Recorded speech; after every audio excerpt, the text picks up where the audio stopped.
মানে কথাবার্তা কথা যে আপনি বহিরাগত সম্বন্ধে আপনার বাবা ওখানোর দাদা ওখানো পরদাদা ওখানোর কবর ওখানো তারপরে যদি বহিরাগত আর কইতাম কিটা এর চেয়ে বেশি এখন আর ডিএনএ টেস্ট করা লাগবে মনে হয়।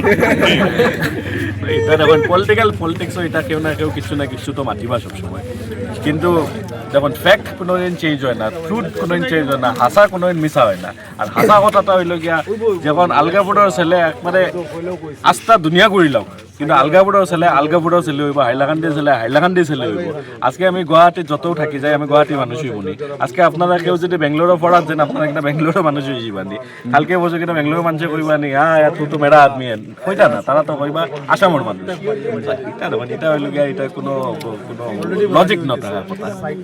আমি আপনার এলাকার যুবক, বয়সে একটু কম বেশ হইতে পারে, কিন্তু একজন যুবক হিসাবে আজকে আমার কোনো পলিটিক্যাল ব্যাকগ্রাউন্ড নাই। আমার না বাবা না দাদা না একবারে পরদাদা কেউ পলিটিক্স আসলাম না।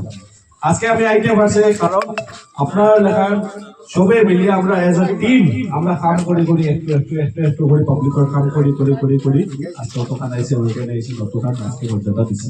আজকে তখন 35 বয়সও কংগ্রেস পার্টির লেখা নতুন একটা বড় দলের টিকিট দিছে, এটা বহুত বড় একটা দায়িত্ব আমরা উপরে দিছে।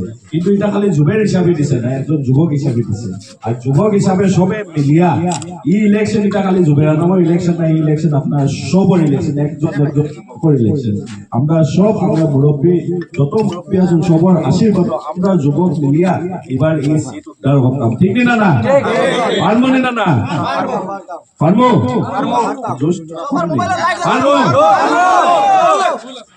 খেলা হবে ঠিক আছে ওকে ধন্যবাদ।